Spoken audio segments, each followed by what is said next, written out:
Okay, so good morning class. Last topic जो हमने discuss किया था वो क्या था? पुल परसेंटेज, है ना।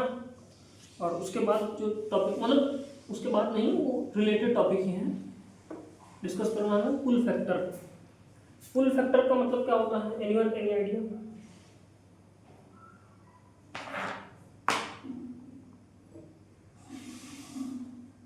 हेलो,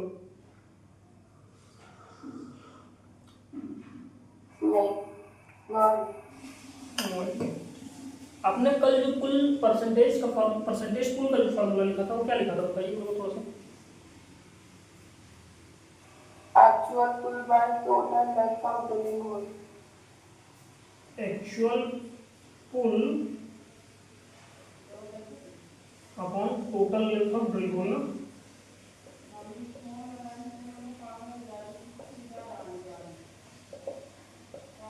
इंटू 100 भी था उसमें। इसमें इंटू 100 नहीं होता, that is called as pull factor. और जनरली ये 1 से कम होता है। मतलब 0.8 अगर पुल फैक्टर दिया हुआ है ड्रिल, मान लीजिए एक ईएफ आपको दिया हुआ है 0.8, है ना, और ड्रिल होल का लेंथ दिया हुआ है 3 मीटर, तो एक्चुअल पुल कितना आएगा?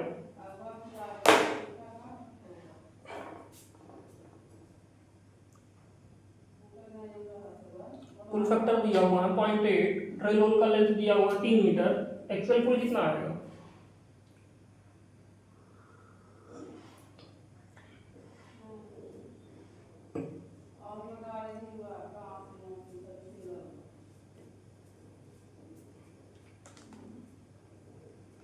Two point four. 2.4, very good. तो ये मतलब ऑलमोस्ट 1 से कम ही होगा। समटाइम्स फॉर लूज रॉक्स, जहाँ पे रॉक्स जो है वो लूजली पैक होंगे, है ना, तो वहाँ पे क्या हो सकता है, ये 1 से ज़्यादा हो सकता है, 1.1, 1.2 समथिंग लाइक दैट। ठीक है, तो अगर परसेंटेज के टर्म में बात हो रही है तो वो पुल परसेंटेज कहलाता है, और अगर डेसिमल के टर्म में बात हो रही है तो that is called as pull factor. ठीक है, इसमें किसी को डाउट है?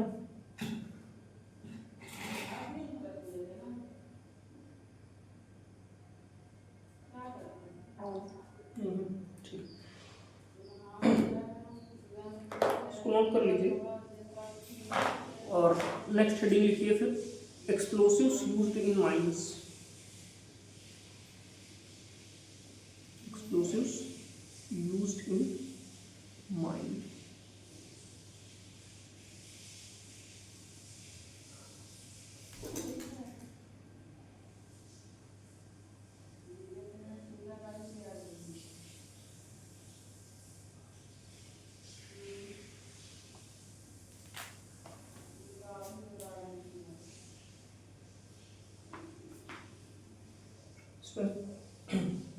नेक्स्ट हेडिंग लिखिए, explosives used in mines.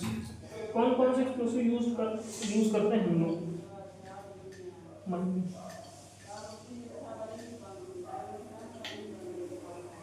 N4 emulsion. N4 emulsion of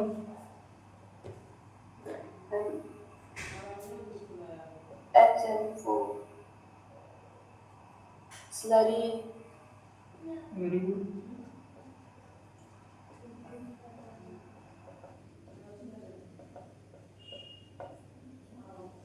जो हम लोग डिस्कस करने वाले हैं उनका लिस्ट यहाँ पे है।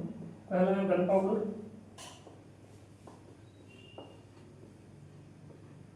ठीक है, पहला है गन पाउडर, ठीक। दूसरा क्या है? NG based explosives, NG based explosives. Nitroglycerine आप लोगों ने सुना होगा, पहले पहले डिस्कस भी किया है उसको, नाइट्रोग्लिसरीन को, है ना। फिर उसके बाद आता है तीसरा स्लरी एक्सप्लोसिव,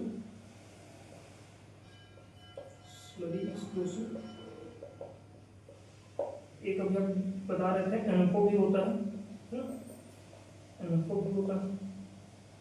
एनफो में ही हैवी एनफो भी आता है, मतलब उससे रिलेटेड एक डिस्कस करें। देन एक क्लास में आता है इमल्शंस, है ना। ये 5 टाइप के एक्सप्लोसिव जो हम लोग डिस्कस करने वाले हैं क्लास में। एक आध अगर कुछ और होगा काम में वो और डिस्कस करें, बट मेनली यही डिस्कशन यही के आसपास होगा, ठीक है। तो सबसे पहला लिखिए गन पाउडर। गन पाउडर किस टाइप का एक्सप्लोसिव होता है? ये लो एक्सप्लोसिव होता है कि हाई एक्सप्लोसिव होता है? लो लो एक्सप्लोसिव, ठीक है। इसमें गन पाउडर ब्रैकेट में लिख लीजिए लो एक्सप्लोसिव, या डैश देके लिख लीजिए लो एक्सप्लोसिव, है ना।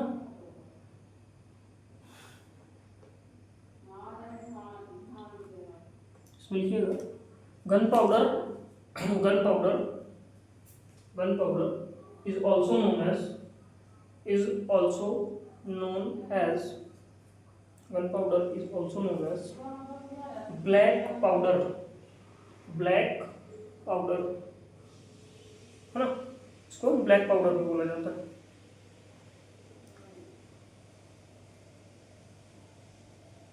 Full stop, full stop. The chemical composition, the chemical composition of gunpowder is, the chemical composition of gunpowder is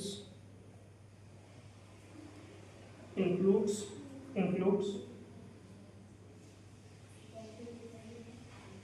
first में लिखना potassium nitrate, potassium nitrate, potassium nitrate.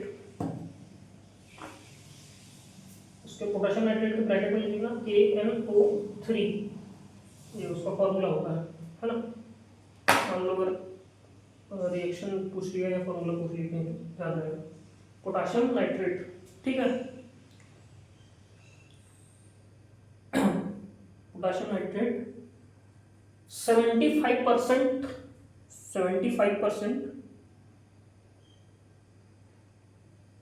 of the mixture, 75% of the mixture by weight, by weight। ये approx, किसी की side network issue है क्या? हाँ मेरे side, मेरा बहुत सारा छूट गया। मैं बहुत सारा छूट गया, कहाँ छूटा बताइए। मतलब जहाँ से लिखना स्टार्ट किया गन पाउडर पे एक भी नहीं लिखा मैंने। गन पाउडर, ठीक है, उसको लिखिएगा। Commonly gun powder is also known as, gun powder is also known as, gun powder is also known as black powder, black powder, full stop, full stop। its chemical composition, its chemical composition includes, its chemical composition includes first में लिखना potassium nitrate, potassium nitrate, potassium nitrate. इसके bracket में लिख लीजिए KNO3, ये board पे लिखा हुआ KNO3, ठीक है। KNO3 bracket close. After that लिखिए approximately 75% of the mixture, approximately 75% of the mixture, potassium nitrate में लिखिएगा approximately 75% of the mixture by weight, by weight, ठीक है। सेकंड में लिखिए चारकोल, चारकोल, चारकोल, हाँ। इसमें लिखिएगा around 15% by weight, around 15% by weight,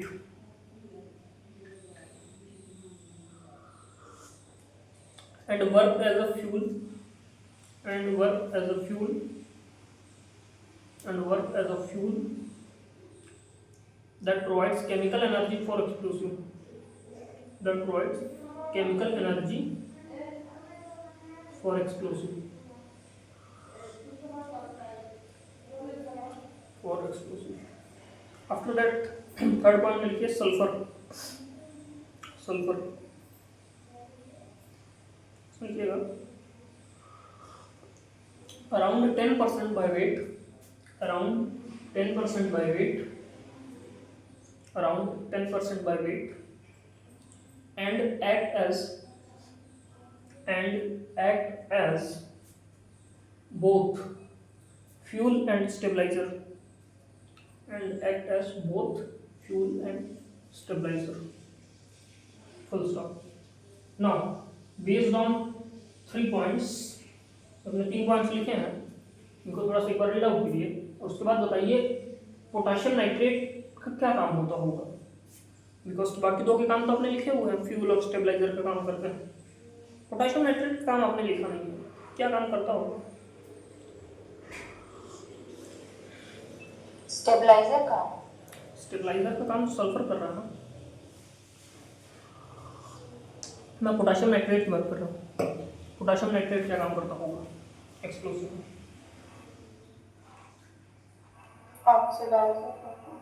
oxidiser है क्या? हाँ ऑक्सीडाइजर, जिसने बोला सही बोला, ठीक, ऑक्सीडाइजर का ही काम करता है, लिख लीजिए वर्क एज ऑक्सीडाइजर या ब्रैकेट में लिख लीजिए ऑक्सीडाइजर, ठीक है। फिर नेक्स्ट आते हैं नाइट्रोग्लिसरीन पे, नेक्स्ट लिखिए नाइट्रोग्लिसरीन, नाइट्रोग्लिसरीन इसका स्पेलिंग होता है NITROGLYCERIN,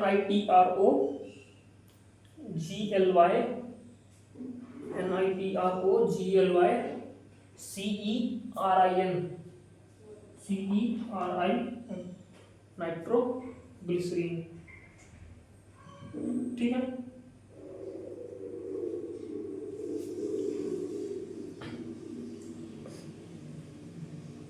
इसमें लिखिएगा a key compound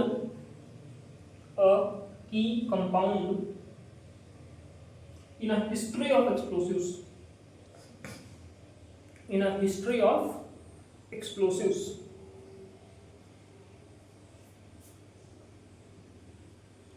in a history of explosives, and n लिखिए, and n an वाला, and an excellent example of, and an excellent example of, and an excellent example of highly powerful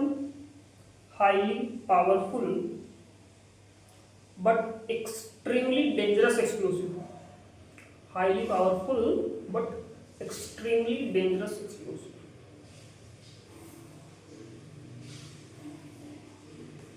ठीक है।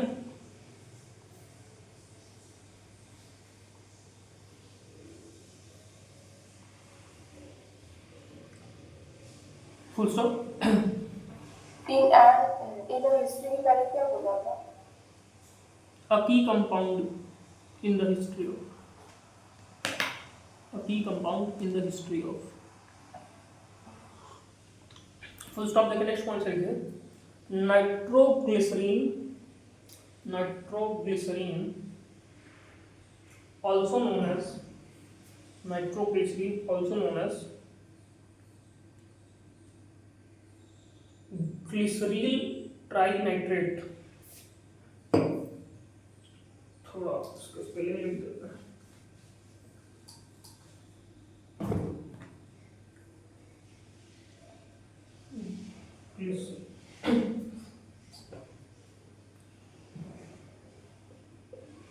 ग्लिसरील trinitrate, ठीक है। इसका एक दूसरा नाम है, एक्चुअल ओरिजिनल नाम यही है, वो नाइट्रोग्लिसरीन कॉमनली यूज्ड है, मतलब वो ऐसा बोला जाता है, बट एक्चुअल नाम जो है ना वो यही है, फार्मूला जो उसका बताता है। IUCN नाम नेमिंग आप लोगों ने सुनी होगी, कभी ऐसा 10वीं में आप लोगों ने पढ़ा होगा, 9वीं 10वीं में IUCN नेम है, तो वहाँ पे ये बताया जाता था ग्लिसरीन ट्राइनाइट्रेट, ठीक है, also known as glycerin trinitrate is a dense colorless dense colorless and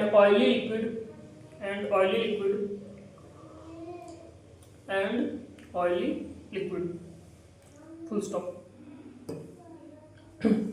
full stop। इसका केमिकल फार्मूला जो होता है वो होता है C3H5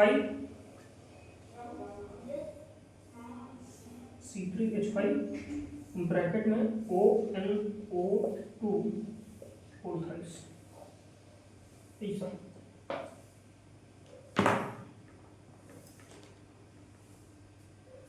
ठीक है। इसका केमिकल फॉर्मूला होता है ग्लिसरीन ट्राइनाइट्रेट का।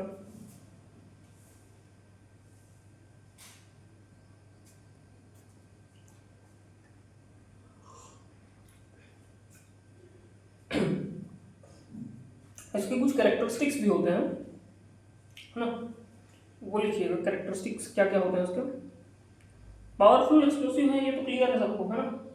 तो अगर पावरफुल एक्सप्लोसिव है तो VOD क्या होना चाहिए, हाई होना चाहिए कि लो होना चाहिए? हाई। देखिए इसमें high velocity of detonation,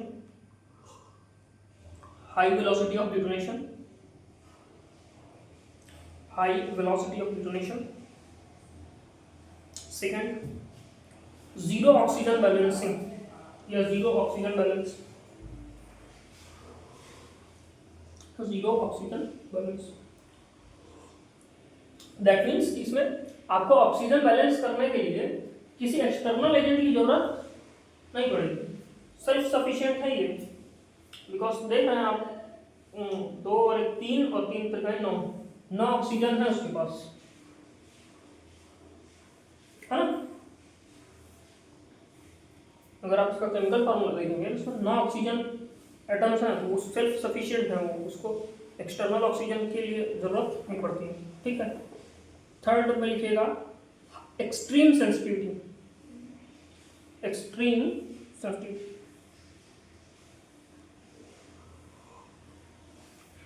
extreme sensitive मतलब ये, या ये कह लीजिए एक्सट्रीम सेंसिटिव का मतलब हाईली सेंसिटिव, है ना, हाईली सेंसिटिव। यही इसको डेंजरस बनाता है। अभी हमने ऊपर एक पॉइंट लिखा था ना कि पावरफुल बट डेंजरस, तो डेंजरस क्यों है? इसकी सेंसिटिविटी के कारण। थोड़ा सा भी शॉक मिला, हीट मिला, फ्रिक्शन मिला, ब्लास्ट होना चालू हो जाता है, ठीक है, हाइपर जल्दी हो जाता है, ठीक है। सो ये इसका कैरेक्टरिस्टिक है जो इसको डेंजरस बनाता है। एक और कैरेक्टरिस्टिक है high freezing point, high freezing point, high freezing point, ठीक है, हाई फ्रीजिंग पॉइंट। इसका फ्रीजिंग पॉइंट जो है थोड़ा हाई होता है।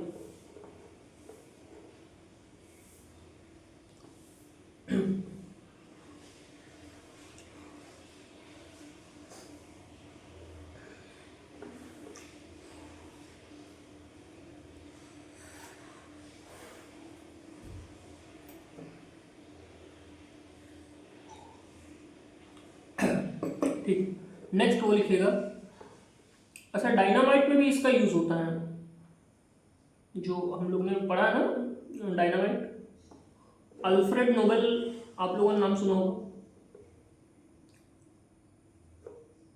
हेलो, नोबेल प्राइज जिसके नाम पे दिया जाता है अल्फ्रेड नोबेल, उन्होंने डायनामाइट का इन्वेंशन किया था। तो डायनामाइट में भी इसका नाइट्रोग्लिसरीन का यूज होता है, ठीक है। फिर नेक्स्ट लिखिए ammonium nitrate, ammonium nitrate, ammonium nitrate.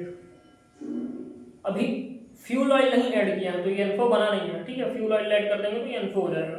अभी सिर्फ अमोनियम नाइट्रेट को स्टडी कर रहे हैं कि उससे जो है क्या हो सकता है, ठीक है। बाद में जब इसमें फ्यूल ऑयल ऐड कर देंगे तो NFO बन जाएगा। इसमें लिखिएगा अमोनियम नाइट्रेट NH4NO3 ब्रैकेट में लिख लीजिए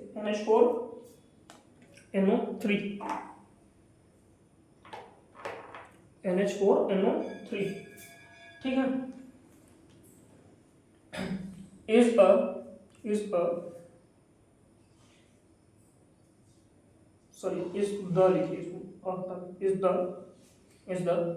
most important single chemical compound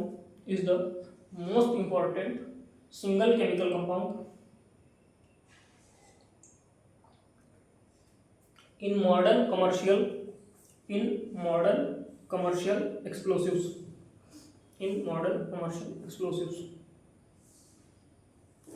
particularly in mining industry.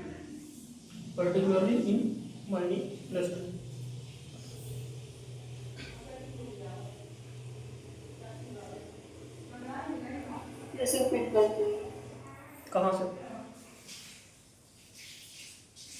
Single की बात single chemical compound in modern commercial explosives,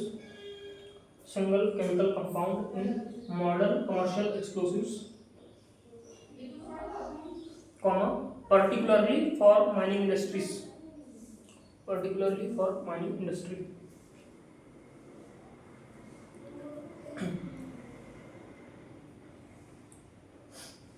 full stop लेके लिखिएगा। It is widely known for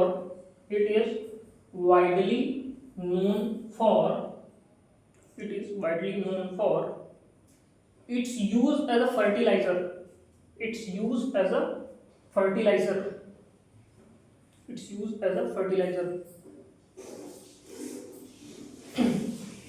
But in case of explosive,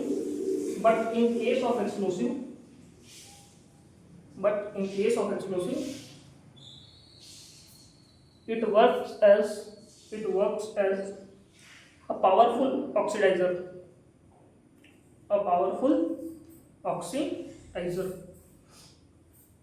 and also is a main component, and also is a powerful के बाद powerful oxidizer,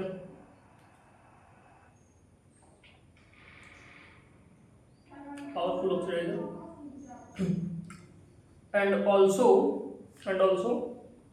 is the main component of NFO, that is ammonium nitrate fuel oil.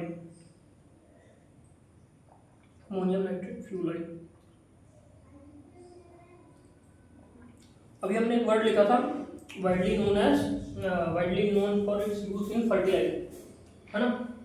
Fertiliser में इसका use करते हैं हम लोग, जो आप लोग अगर देखे होंगे जो हम लोग खेत में डालने के लिए यूरिया यूज करते हैं तो वो यही होता है अमोनियम नाइट्रेट, है ना। तो एक्सप्लोसिव बनाने का मटेरियल तो आप लोग के घर पे अवेलेबल है। अगर आप लोग एग्रीकल्चर सेक्टर से जुड़े हुए हैं तो, नहीं जुड़े हुए तो आपको ईजिली अवेलेबल हो सकता है। फ्यूल ऑयल भी आपके पास है और अमोनियम नाइट्रेट तो ये हो ही गया, यूरिया। बस तैयारी शुरू कर दीजिए फिर। बस उसको थोड़ा कॉम्पैक्ट पैकिंग देके अच्छे उस पर शॉक दिला दीजिएगा, ब्लास्टिंग हो जाएगी, है ना। चलिए इसका कैरेक्टरिस्टिक्स लिखिएगा अमोनियम नाइट्रेट का। क्या कैरेक्टरिस्टिक्स है? क्या हो गया, कोई रिप्लाई नहीं आ रहा आप लोगों साइड से? वो क्लास में सो गए हैं? चलिए ठीक। मैं भी हूँ। नहीं, आप लोग कुछ रिप्लाई नहीं कर रहे थे ना, तो मेरे को लगा कि सो तो नहीं गए। चलिए कैरेक्टरिस्टिक्स लिखिएगा। पहला कैरेक्टरिस्टिक है इसका ऑक्सीडाइजिंग एजेंट, है ना। ऑक्सीडाइजिंग एजेंट की तरह वर्क करता है।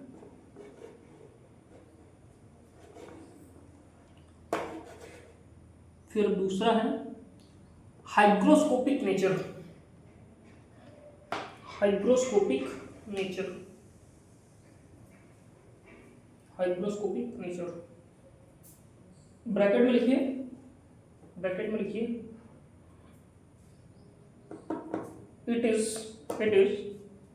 a significant disadvantage, it is a significant disadvantage of info, it is a significant disadvantage of info,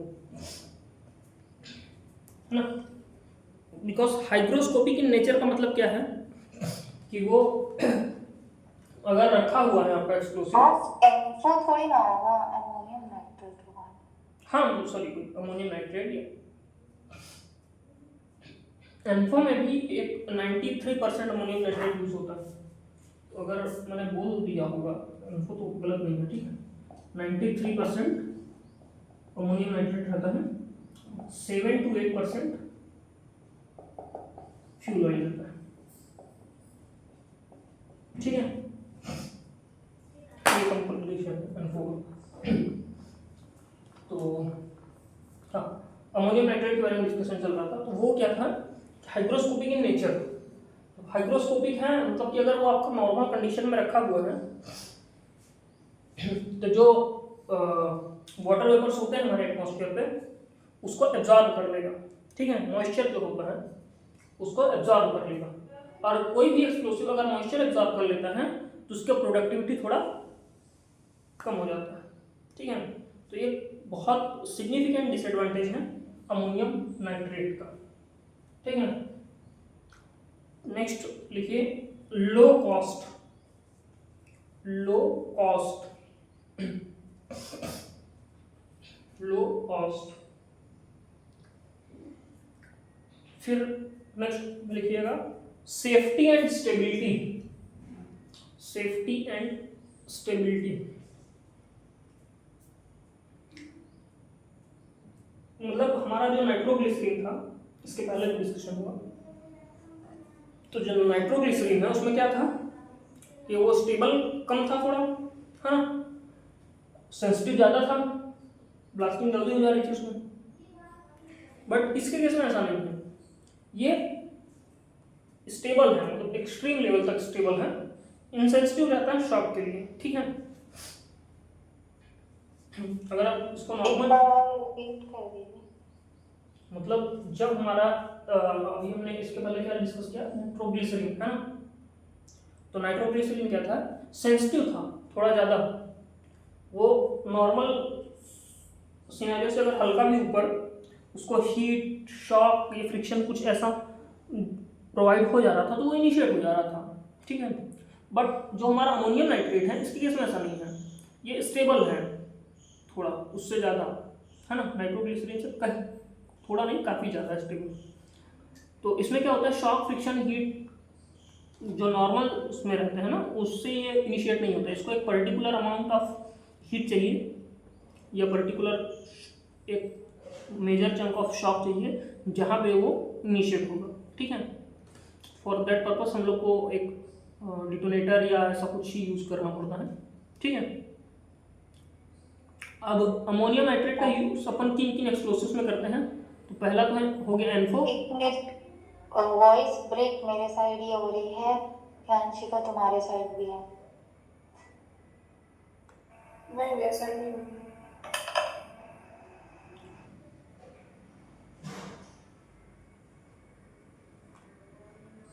क्या इशू है अभी, ठीक है। हाँ तो डिस्कशन ये था कि इसका यूज़ हम लोग किस उसमें एक्सप्लोसिव में करते हैं, तो बताया भी हम लोगों ने डिस्कस भी किया था एन्फो, अमोनियम नाइट्रेट का जो मोस्ट कॉमनली यूज्ड एक्सप्लोसिव है that is called as ANFO, ammonium nitrate fuel oil, ठीक है। जिसमें अमोनियम नाइट्रेट 92 से 93% के आसपास रहता है और फ्यूल ऑयल जो है वो 7 से 8% के आसपास, ठीक है। ये कंपोजिशन है उसका, चाहे तो याद रखिएगा। ठीक है।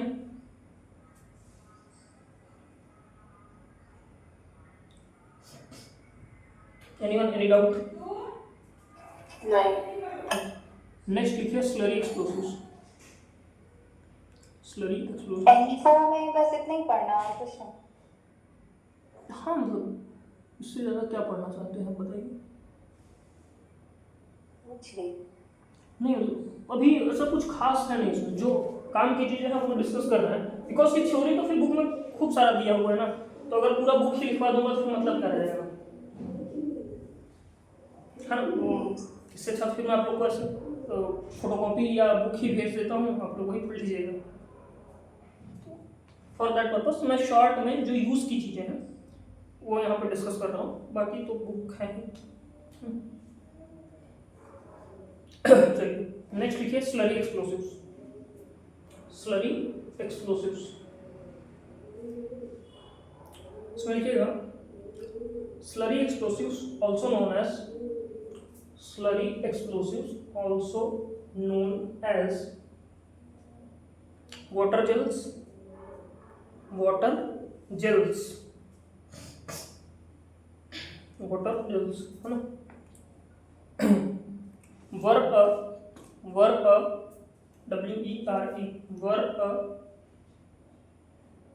significant development in blasting technology,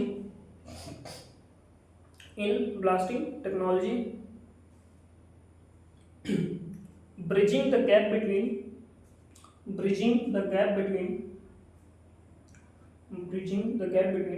traditional dynamites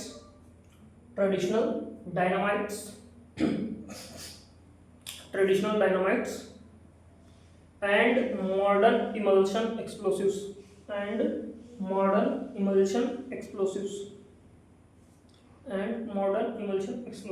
full stop. they were specially developed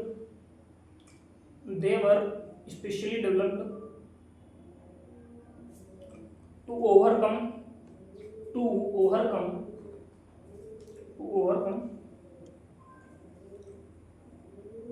एक minute, specially developed to overcome the two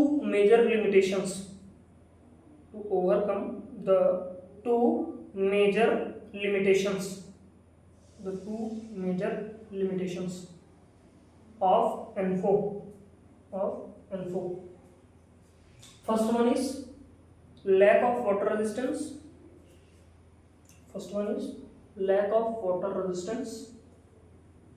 And second one is low bulk density. First one is lack of water resistance and second one is low bulk density. ठीक है, NFO का bulk density लो होता है और उसमें water resistance कम होता है, तो उसको ओवरकम करने के लिए हम लोगों ने स्लरी एक्सप्लोसिव डिजाइन किया, है ना। नेक्स्ट पैरा से लिखिएगा स्लरी एक्सप्लोसिव में क्या होता है, कैसे वर्क करता है, उसके बारे में। नेक्स्ट पैरा से लिखिएगा अ स्लरी एक्सप्लोसिव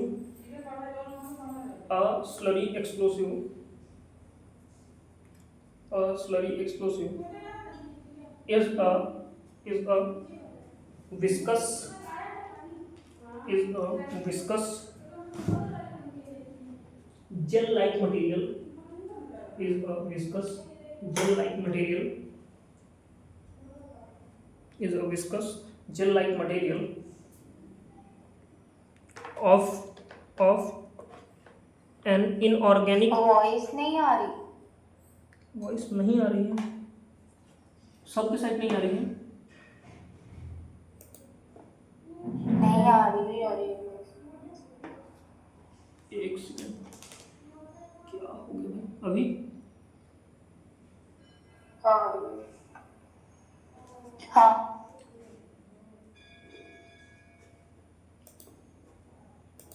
एक सेकंड ना, थोड़ा सा ऑडियो सेटअप दोबारा चेक कर लेता हूँ।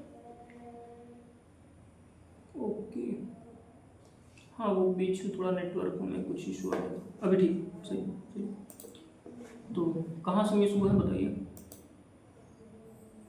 Like material.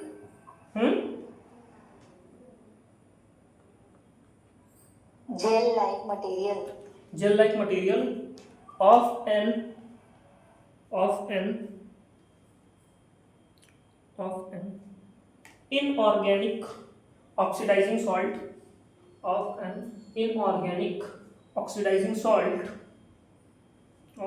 inorganic oxidizing salt bracket में लिखिए usually ammonium nitrate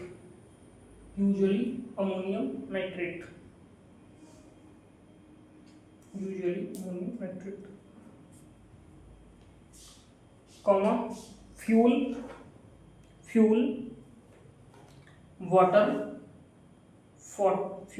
water and a thickening agent THICKENING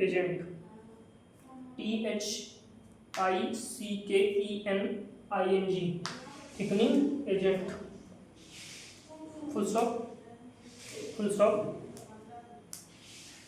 the name slurry comes from the fact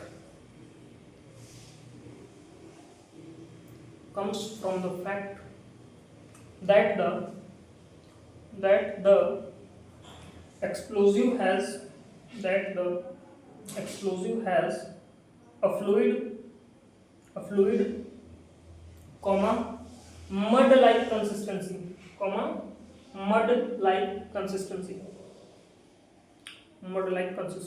ठीक है।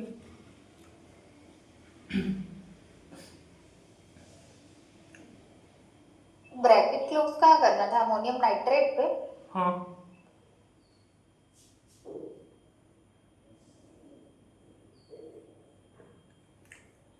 इसमें थिकनिंग एजेंट या जेलिंग एजेंट जो यूज होता है ना, वो इन जनरली पोटेशियम डाइक्रोमेट होता है।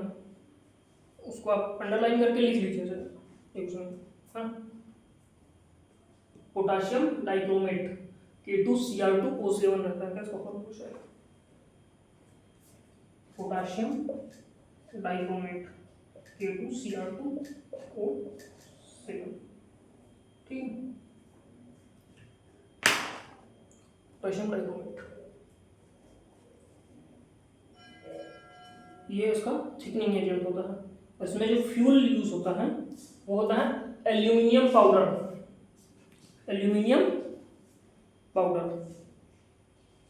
फ्यूल जो यूज होता है that is aluminium powder. Okay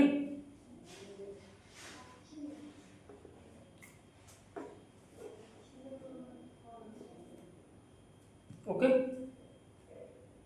just one. इसमें एक चीज और यूज होती है दैट इज कॉल्ड प्लस सेंसिटाइजर। लिखिए इसमें एक चीज और यूज होती है दैट इज सेंसिटाइजर। और सेंसिटाइजर में ना हम लोग कोई primary explosive that is TNT type कुछ यूज करते हैं, ठीक है। सेंसिटाइजर बहुत स्मॉल अमाउंट में डाला जाता है किसी भी एक्सप्लोसिव में, तो वो हम लोग क्या यूज करते हैं इन जनरल TNT ट्राइनाइट्रोटॉलुएन, ठीक है। ट्राइनाइट्रोटॉलुएन ठीक है। इसका कैरेक्टरिस्टिक्स लिखिए ट्राइनाइट्रोटॉलुएन TOULENE।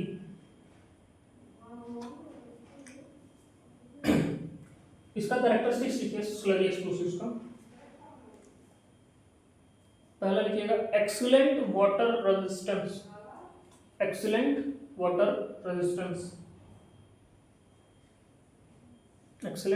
रेजिस्टेंस बिकॉज कि ये पहले से इसमें पानी डाला हुआ है तो अब एक्स्ट्रा पानी को खींच नहीं पाएगा, ठीक है।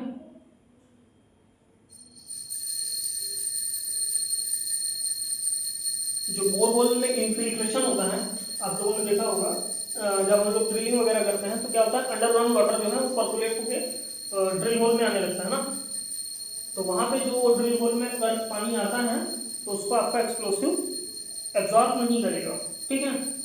तो एक्सप्लोसिव की जो स्ट्रेंथ है वो वीक नहीं होगी, ठीक है। सेकेंड में लिखिए high bulk density, high bulk density, high bulk density. अच्छा बल्क डेंसिटी क्या होता है बताइए थोड़ा सा, what is bulk density?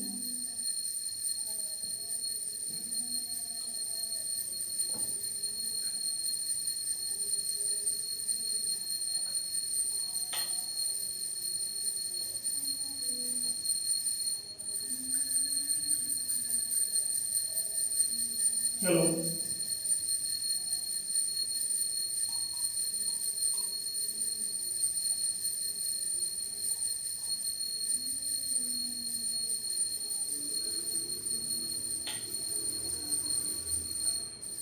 am I audible? आवाज आ रहा है मेरा?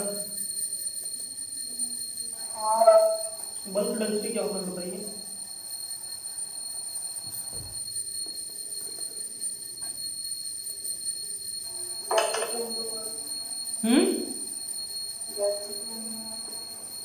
डेंसिटी इंटू की बात आवाज नहीं आया आपका।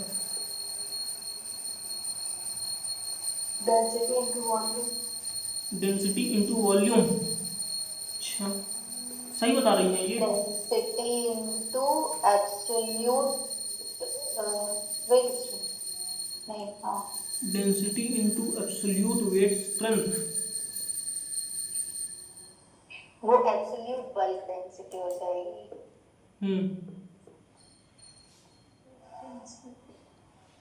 Density into weight strength.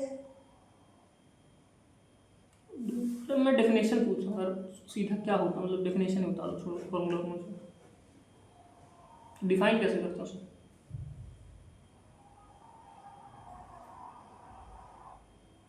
अच्छा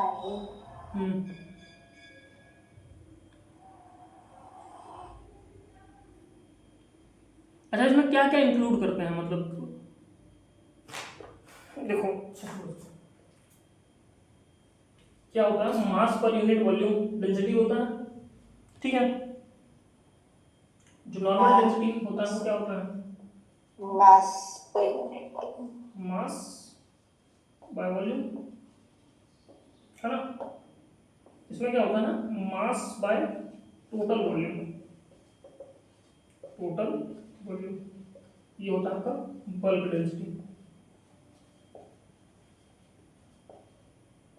अब टोटल वॉल्यूम को मतलब यहाँ पे सॉलिड पार्ट भी है और वॉइड्स भी जो है हमारी वो इंक्लूड कर लेती हैं यहाँ पे, ठीक है। एक टैंक में मान लो जैसे वाटर टैंक है, ठीक है, तो यहाँ पे कुछ सॉलिड पार्टिकल्स हैं वाटर के, बट इनके बीच में कुछ वॉइड भी तो होगा, है ना, बहुत कॉम्पैक्टली पैक्ड तो नहीं है ना ये, तो इनके बीच में कुछ वॉइड होगा, तो वॉइड को भी जब इंक्लूड करेंगे तो तब आपका क्या फॉर्म होता है, टोटल वॉल्यूम, ठीक है। तो ये आपका होता है बल्क डेंसिटी। क्लियर है?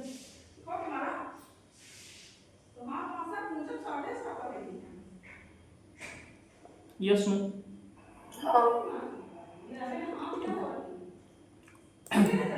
नेक्स्ट पॉइंट, मतलब बल्क डेंसिटी हाई होने से इसका रिलेशन क्या होगा, मतलब बल्क डेंसिटी हाई है तो आपका जो एक्सप्लोसिव है ना वो फ्लोट नहीं करेगा। अगर आपके उसमें वाटर इनरश होता है ड्रिल होल में, तो अगर बल्क डेंसिटी लो है तो क्या होगा, वाटर एक्सप्लोसिव आपको फ्लोट करके ऊपर आ जाएगा, है ना। बट बल्क डेंसिटी हाई होने के कारण एक्सप्लोसिव आपको फ्लोट नहीं करेगा, एक्सप्लोसिव आपका नीचे ही रहेगा, ठीक है। ये पॉइंट क्लियर है क्या? हाँ। नेक्स्ट पॉइंट पे मूव करें। इसमें सेफ्टी जो है ना वो भी मतलब ठीक होती है, तो गुड सेफ्टी लिख लीजिए, गुड सेफ्टी, है ना। और एक इसका जो सबसे मेन कैरेक्टरिस्टिक्स है वो लिखिए पंपेबल, PUMPABLE, पंपेबल, मतलब इसको पंप किया जा सकता है ना। बोले नॉर्मल उसको क्या है, कार्ट्रिज में अपन को फिल करके पुट करना होता है, इसको अपन डायरेक्ट पाइप के थ्रू ड्रिल होल में पंप कर सकते हैं। ओपन कास्ट माइंस में अच्छा खासा यूज होता है, ठीक है, स्लरी एक्सप्लोसिव्स का। पॉइंट क्लियर है? हाँ। चलिए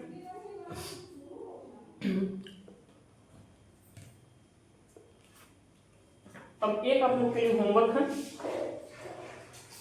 वो है इमल्शन एक्सप्लोसिव्स के बारे में आप लोग लिख कर आएंगे।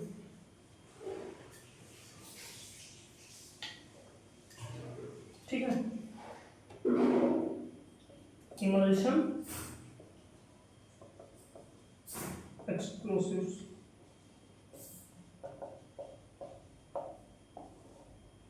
ये आपका होमवर्क, ठीक है।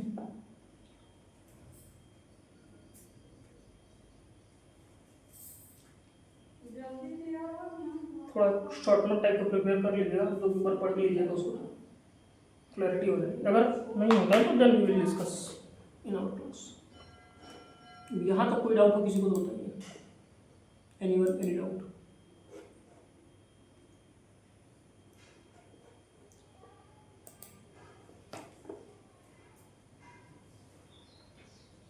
कोई डाउट है?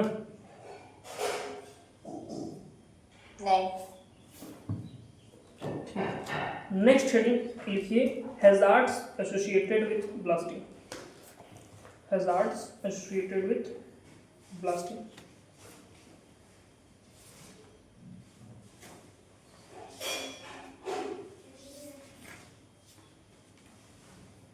ब्लास्टिंग में कौन कौन से हैजार्ड्स होते हैं बताइए थोड़ा सा, एनीवन एनी आइडिया?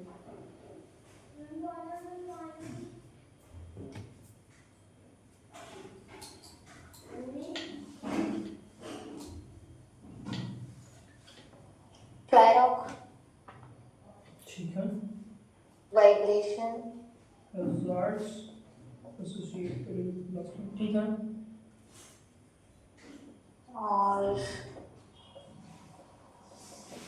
पोल्यूशन बोल सकते हैं, जैसे high amount of gases release होती हैं, तो उसको एक वर्ड में एयर पोल्यूशन। ठीक है, और फ्लाई ऑफ वाइब्रेशंस, वाइब्रेशंस, ठीक है, pollution, it includes two types of pollution, that is air pollution, noise pollution, ठीक है। और भी कुछ होगा? याद नहीं आ रहा। अंशिका आप बताइए, अगर इसके अलावा कुछ छूट रहा हो तो।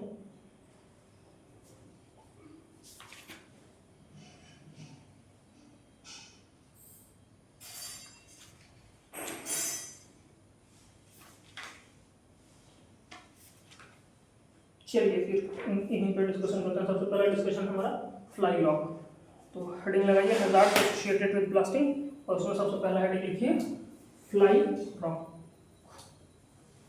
ठीक है, fly lock.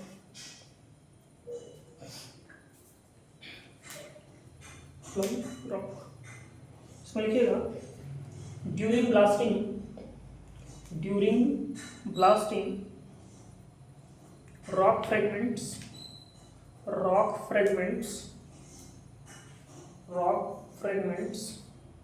may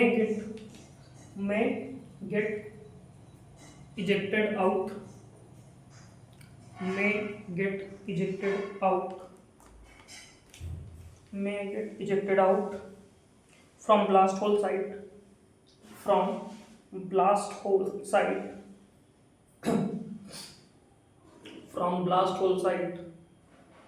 and reaches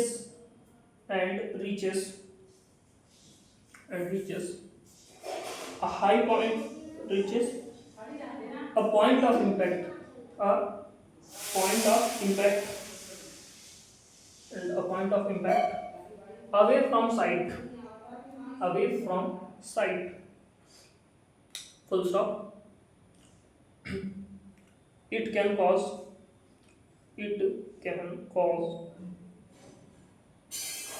damage to structure and machine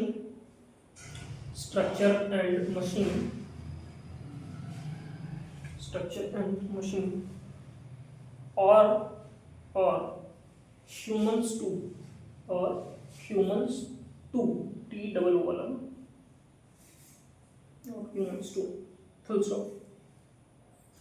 मतलब क्या हो रहा है, जब हम लोग ब्लास्टिंग कर रहे हैं तो जो हमारा ब्लास्टेड मटेरियल है ना, उसका जो रॉक है वो फ्लाई करके ब्लास्टिंग साइड से कहीं दूर जाके गिर रहा है ना, तो वो क्या मशीनरी का हैम्पर कर रहा है ना। स्ट्रक्चर जो हमारा बना हुआ है बिल्डिंग वगैरह है उसको अगर हैम्पर कर रहा है, या मे भी ऐसा पॉसिबल हो सकता है कि वहाँ पे कोई ह्यूमन पावर या मैन पावर जो है वहाँ पे हो, उसको भी हैम्पर कर सकते हैं। ठीक है, ये पॉइंट क्लियर है कि ये फ्लाई रॉक से क्या क्या प्रॉब्लम्स एसोसिएटेड है।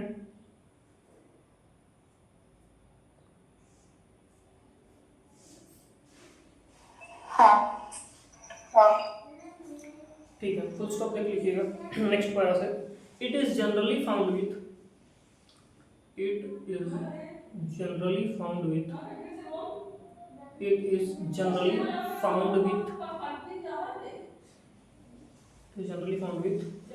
फर्स्ट सेकंड करके पॉइंट में लिखिएगा। It is generally found with, A point में लिखिए watery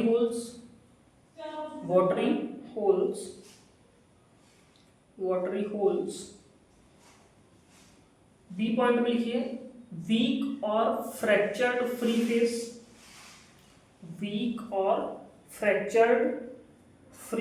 face watery holes. Second में है वीक और फ्रैक्चर्ड फ्री फेस। थर्ड में है non optimal burden and spacing. ठीक है, non optimal burden and spacing. Next point में है inadequacy of charge quantity.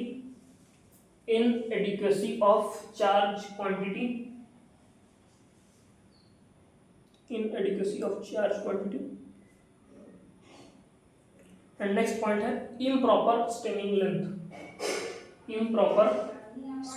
Length. ठीक है, तो रीजंस दिए गए हैं कि ये फ्लाई रॉक का प्रॉब्लम क्यों एसोसिएट हो सकता है। वाटरी होल्स हैं, यानी अगर पानी परकोलेट होकर आ रहा है ड्रिल होल्स में, मतलब कि जो आसपास का ग्राउंड है वो ठीक ठाक वाटर मतलब अवेलेबल है वहाँ पे। लेट्स से ये हमारा ड्रिल होल है ना, और यहाँ पे परकोलेट होकर वाटर आ रहा है, मतलब जो आसपास का ग्राउंड है वो ठीक ठाक अमाउंट में वाटर एब्जॉर्ब करके है, मतलब वाटर क्वांटिटी यहाँ पे ठीक ठाक अमाउंट में अवेलेबल है। ठीक है, तो उससे क्या होगा कि वाटर जहाँ पे भी अवेलेबल होगा तो वाटर ग्राउंड को वीक कर देता है। ठीक है, वाटर का फ्लो जो है वो ग्राउंड को वीक कर देता है। पॉइंट क्लियर है? तो जब ग्राउंड वीक है और हमारा ब्लास्टिंग होगा तो यहाँ से फ्लाई रॉक्स होने के चांसेस बनते हैं, है ना। वीक ग्राउंड में अगर अगर हार्ड ग्राउंड है तो एक्सप्लोसिव का पूरा एनर्जी उसको ब्लास्ट कराने में जाएगा, बट अगर वीक ग्राउंड है तो एक्सप्लोसिव एनर्जी ब्लास्ट तो कराएगा बट बहुत ज़्यादा अमाउंट में ब्लास्ट करेगा, मतलब एक्सप्लोसिव तो अपनी पूरी एनर्जी से वो होगा, विस्फोट होगा, बट फिर उसका इम्पैक्ट जो है वो थोड़ा ज़्यादा दूर तक देखने को मिलेगा, है ना। और अगर यहीं पे हार्ड ग्राउंड होता तो क्या होता कि एक्सप्लोसिव का पूरा एनर्जी सिर्फ उस रॉक को ब्लास्ट करने में जाता। ठीक है, ये पॉइंट क्लियर है क्या? हाँ। फिर दूसरा क्या बोला है, वीक और फ्रैक्चर्ड फ्री फेस, है ना। अगर आपका फ्री फेस जहाँ पे है वो वीक है या फ्रैक्चर्ड है, टूटा फूटा हुआ है, तो वहाँ पे भी आपका फ्लाई रॉक का चांसेस बनता है, बिकॉज कि जितना अच्छा फ्री फेस होगा उतना अच्छा क्या बोलते हैं प्रोडक्शन और फ्रेगमेंटेशन होगा। बट अगर आपका फ्री फेस ही वीक है, वही सफिशिएंटली स्ट्रांग नहीं है कि वो एक्सप्लोसिव के जर्क को यानी शॉक को एब्जॉर्ब कर पाए, तो क्या करेगा कि थोड़ा मतलब जितना नॉर्मल होना चाहिए ब्लास्टिंग, जितना उसको ब्लास्टिंग के बाद जितना मूव करना चाहिए प्रोडक्शन या मटेरियल को उससे ज़्यादा मूव करेगा, तो that is called as fly rock. ठीक है। और चार्ज भी अगर मान लीजिए एक्सप्लोसिव हम लोग को एक उसमें ड्रिल होल में चार्ज करना था 1 kg, हमने कर दिया 1.5 kg, है ना। तो अब एक्सेसिव अमाउंट ऑफ एक्सप्लोसिव है तो अपनी एनर्जी वेस्ट तो करेगा नहीं, है ना। तो उससे क्या होगा कि फ्लाई रॉक का चांसेस फिर से जनरेट हो जाएगा। और अगर स्टेमिंग वगैरह प्रॉपर नहीं हुई है या स्पेसिंग या बर्डन भी प्रॉपर नहीं है तो then also it causes problem of fly rock. ठीक है। नाउ यहाँ पे एक वो आता है आपका क्वेश्चन आता है कि जो फ्लाई रॉक होगा, हालांकि ये वाला क्वेश्चन हम लोग उसमें मैकेनिक्स में देख चुके हैं, तो उसमें ना एक प्रोजेक्टाइल मोशन होगा, है ना। ये फ्लाई रॉक जो है वो यहाँ से फ्लाई करके यहाँ तक जाएगा, है ना। और एकदम ए पॉइंट से ब्लास्टिंग हुआ और फ्लाई रॉक जो है बी पॉइंट पे जाके लैंड किया। ठीक है।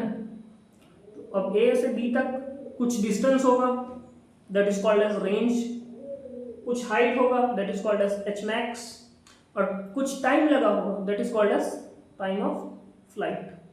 ठीक है। तो ये वाले फार्मूलाज हम लोग वहां पे देखे थे मैकेनिक्स क्लास में, आप लोग को अगर याद हो तो बताइए। रेंज का फार्मूला क्या देखे थे?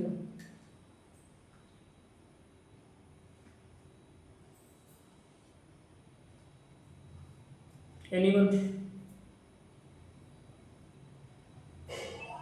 2u sin 2 theta by 2g नहीं u square sign 2 theta by sin 2 theta by 2g। जी। ठीक है, 2 से 2 कैंसिल हो गया। और उसके बाद टाइम ऑफ फ्लाइट ये था 2u sin थीटा बाय जी। ठीक है। 2u sin theta by g. After that आपका एच मैक्स जो है इसका फॉर्मूला क्या था? u square sine square theta by 2g। ठीक है। तो इसको लिख लीजिए और याद रखिएगा, इससे रिलेटेड न्यूमेरिकल्स आपको देखने को मिल सकते हैं। ठीक है। Now anyone any doubt?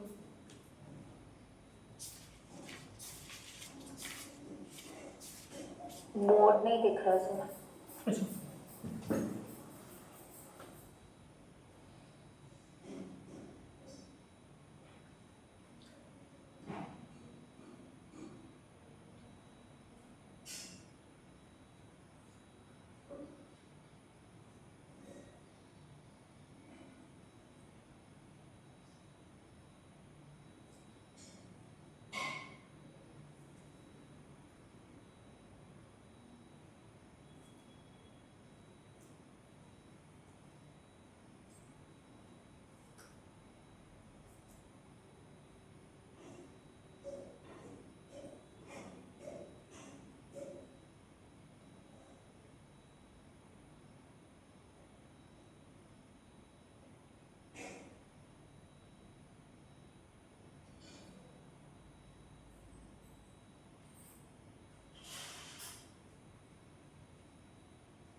ठीक है, हम लोग हो गए।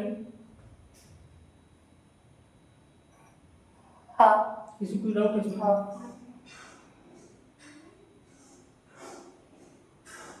एक Anyone? डाउट है सर, हम्म, एक डाउट था। हाँ बताइए।